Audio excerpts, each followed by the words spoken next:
జై శ్రీమన్నారాయణ.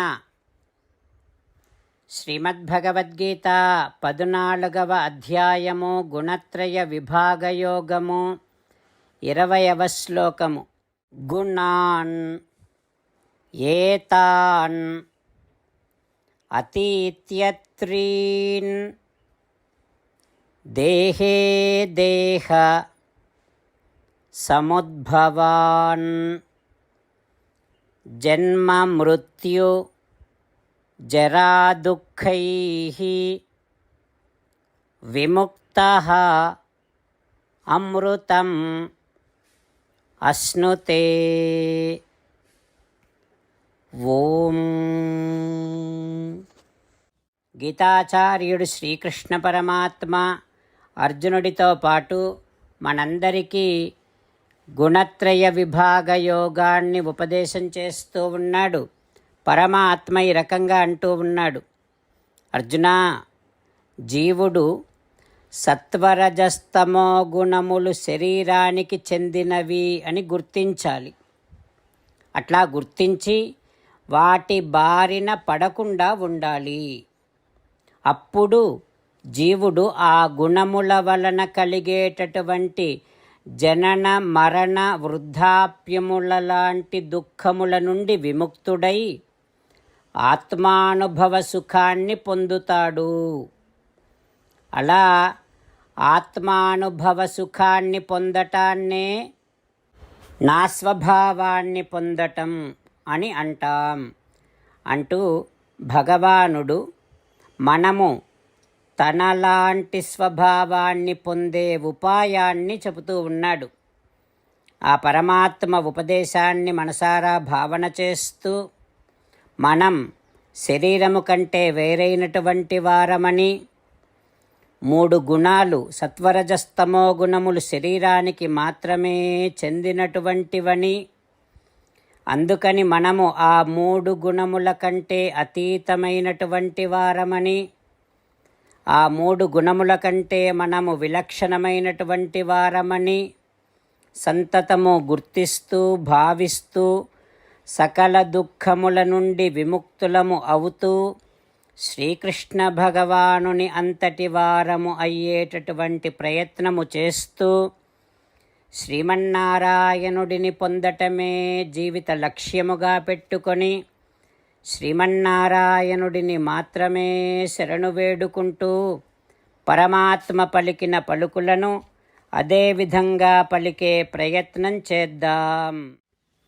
గుణాన్ ఏతాన్ అతీత్యత్రీన్ దేహే దేహ సముద్భవాన్ జన్మ మృత్యు జరా దుఃఖైః విముక్తోమృతమశ్నుతే. అంతేకాకుండా మనం ప్రతిరోజు శ్రీమన్నారాయణుడికి ఒక 8 పనులు చేస్తాం అని మాట ఇద్దాం. ఎందుకంటే శ్రీకృష్ణ భగవానుడు 18వ అధ్యాయములో 65 నుండి 70వ శ్లోకాల ద్వారా శ్రీమద్భగవద్గీత అంతటికీ సారభూతముగా మనకు 8 పనులు చేయమని చెప్పాడు. అలా చేస్తే చాలు, నేను మిమ్మల్ని అన్ని విధాలుగా రక్షిస్తా అని ప్రమాణపూర్వకముగా ప్రతిజ్ఞ కూడా చేశాడు. అందుకని శ్రీమద్భగవద్గీతను అంతటినీ విన్న తర్వాత అర్జునుడు కూడా చివరకు కరిష్యే వచనం తవ, కృష్ణ నువ్వు చెప్పినట్టే చేస్తా అని అన్నాడు. కనుకనే భగవానుడు అర్జునుడికి అన్ని విధాల విజయాన్ని అందించాడు. మనం కూడా ప్రతిరోజు శ్రీమన్నారాయణుడికి ఆ రకంగానే మాట ఇద్దాం. 8 పనులు చేస్తాం అని మనము మాట ఇస్తే అది అష్టాక్షరీ మహామంత్ర జపము చేసినటువంటి ఫలితాన్ని మనకు ప్రతిరోజు ఇస్తుంది. ఇట్లా మాట ఇవ్వటం కంటే గొప్ప పూజ, యజ్ఞము, తపస్సు మరొక్కటి లేనే లేదు. అందుకని నేను అంటూ ఉంటాను, మీరు మనస్సులో భావిస్తూ ఉండండి. ఈ రకంగా మనము మాట ఇస్తూ ఉంటే శ్రీకృష్ణ భగవానుడి ముఖారవిందములో కలిగేటటువంటి ఆనందాన్ని మనం ప్రతిరోజు దర్శిద్దాం, ఆస్వాదిద్దాం. జై శ్రీమన్నారాయణ.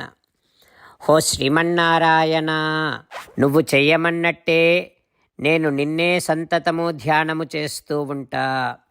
హో శ్రీమన్నారాయణ, నువ్వు చెప్పినట్టే నేను నీ భక్తుడిగానే ఉంటా. హో శ్రీమన్నారాయణ, నువ్వు చెయ్యమన్నట్టే నేను నా విధులను కర్తవ్యాలను నీ సేవగా నీ తృప్తి కోసమనే సక్రమంగా నిర్వర్తిస్తూ ఉంటా. హో శ్రీమన్నారాయణ, నువ్వు చెప్పినట్టే నేను నీవాడిని అనే మహావిశ్వాసముతో నీకే నమస్కరిస్తూ ఉంటా. హో శ్రీమన్నారాయణ, మామేకం శరణం వ్రజ, నన్ను ఒక్కడిని మాత్రమే శరణు వేడుకో అని నువ్వే అన్నావు కనుక నేను నిన్ను ఒక్కడిని మాత్రమే శరణు వేడుకుంటా. హో శ్రీమన్నారాయణ, మా శుచః, ఇక దుఃఖించకు అని నువ్వే నాకు భరోసా ఇస్తున్నావు కనుక నేను ఇక దుఃఖించను. హో శ్రీమన్నారాయణ, నువ్వు చెప్పినట్టే నువ్వు నా కోసమని అనుగ్రహించినటువంటి శ్రీమద్భగవద్గీతను ప్రతిరోజు కనీసము ఒక్క శ్లోకాన్నైనా జ్ఞాపకం చేసుకుంటూ శ్రీమద్భగవద్గీతను అనుసంధానము చేస్తూ ఉంటా. హో శ్రీమన్నారాయణ, నువ్వు చెప్పినట్టే నువ్వందరి కోసమని చెప్పినటువంటి శ్రీమద్భగవద్గీతను తెలియని భక్తులందరికీ తెలియచేసే నా వంతు ప్రయత్నాన్ని నేను నిరంతరము కొనసాగిస్తూనే ఉంటా. హో శ్రీమన్నారాయణ, నేను నువ్వు చెప్పినట్టే చేస్తా, నీకు నచ్చినట్టే ప్రవర్తిస్తా, నీకోసమే పని చేస్తూ ఉంటా. కరిష్యే వచనం తవ. ఇప్పుడు శ్రీమద్భాగవతాన్ని అనుసంధానం చేసుకుందాం. శ్రీమద్భాగవత గ్రంథానికి నమస్కారం. నిగమకల్పతరోర్గళితం ఫలం సుఖముఖాదమృతద్రవ సంయుతం పిబత భాగవతం రసమాలయం ముహురహో రసికా భువి భావుకాః. శ్రీసుఖ యోగీంద్రుల వారికి నమస్కారం. యం ప్రవ్రజంతమనుపేతమపేతకృత్యం ద్వైపాయనో విరహకాతర ఆజుహావ పుత్రేతి తన్మయతయా తరవోభినేదుః తం సర్వభూతహృదయం మునిమానతోస్మి. నరనారాయణులకు, చతుర్ముఖ బ్రహ్మకు, సరస్వతీదేవికి, వ్యాసమహర్షుల వారికి నమస్కారం. నారాయణం నమస్కృత్య నరం చైవ నరోత్తమం దేవీం సరస్వతీం వ్యాసం తతో జయం ఉదీరయేత్. శ్రీమద్భాగవతము దశమస్కంధము 10వ స్కంధములో 281వ రోజు. సూత మహానుభావుడు శౌనకాది మహర్షులందరికీ ప్రవచనం చేస్తూ ఈ రకంగా చెబుతూ ఉన్నాడు. ఓ మహర్షులారా, శ్రీసుఖ యోగీంద్రుల వారు పరీక్షిన్నరేంద్రుడికి శ్రీమద్భాగవతాన్ని ఉపదేశం చేస్తూ ఇలా చెబుతూ ఉన్నాడు. ఓ పరీక్షిన్నరేంద్ర, కాళీయుడు శ్రీకృష్ణుడి యొక్క వక్షస్థలము మీద కాటేసి మొత్తం కృష్ణుడిని తన దేహముతో చుట్టేశాడు.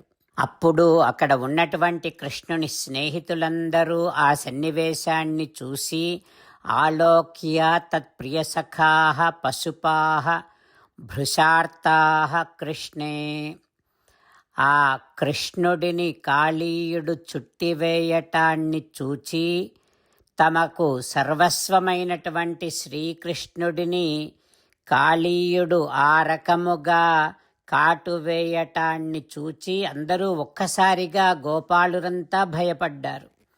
ఎందుకంటే ఆ గోపాలురందరికీ శ్రీకృష్ణుడే సర్వస్వము.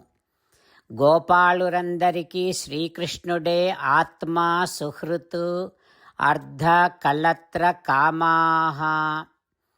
కృష్ణుడే వారి ఆత్మ. గోపాలురకు శ్రీకృష్ణుడే స్నేహితుడు. గోపాలురకు శ్రీకృష్ణుడే మిత్రుడు. ఆ గోపాలుర యొక్క ధనము, భార్యలు, బిడ్డలు, కోరికలు అంతయు సర్వస్వము ఆ శ్రీకృష్ణుడే. గోపాలురు వారి వారి సర్వస్వాన్ని శ్రీకృష్ణునికే అంకితము చేశారు. అట్లా తమ సర్వస్వమైన శ్రీకృష్ణుడిని కాళీయుడు గట్టిగా బంధించడాన్ని చూచి గోపాలురందరూ అదే మన కృష్ణునిన్ కరచి భుజంగము మేన చుట్టుకొని మానకయున్నది ఇంక ఏమి చేయుదం ఎటు జొత్తుము. అయ్యో అయ్యో, కాళీయుడు మన కృష్ణుడిని కాటేశాడు, చుట్టేశాడు. ఇక మనమేం చెయ్యగలం? ఎక్కడికి పరుగులు తీయగలము? ఈ కాళీయుడిని అడ్డుకునేటటువంటి సామర్థ్యము మనలో ఎవరికి ఉంది కనుక అంటూ గోపాలురందరూ కృష్ణుని మీద ప్రేమతో కాళీయుడిని చూస్తూ భయముతో సొమ్మసిల్లిపోయారు. ఆవులు, దూడలు, ఆబోతులు కూడా దుఃఖిస్తూ అంబా అంబా అంటూ అంబారవము చేస్తూ ఉన్నారు.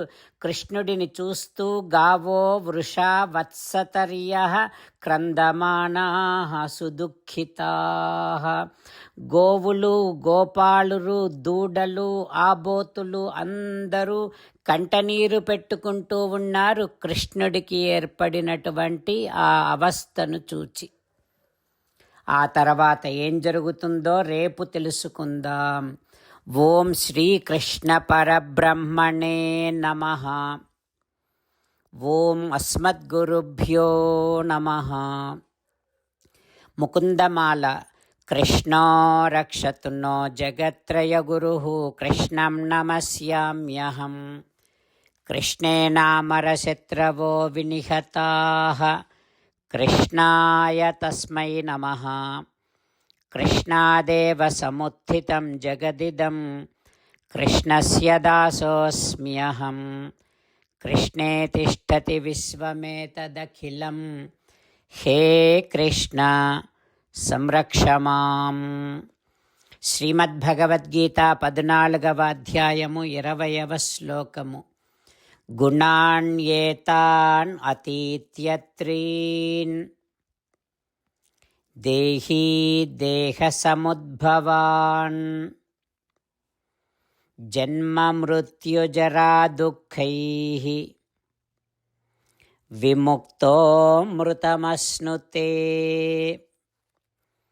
గుణాన్యేతానతీత్యత్రీన్ దేహీ దేహసముద్భవాన్ జన్మ మృత్యుజరా దుఃఖైః విముక్తో అమృతమశ్నుతే. శ్రీమన్నారాయణ కరిష్యే వచనం తవ. సర్వం శ్రీకృష్ణార్పణమస్తు. జై శ్రీమన్నారాయణ.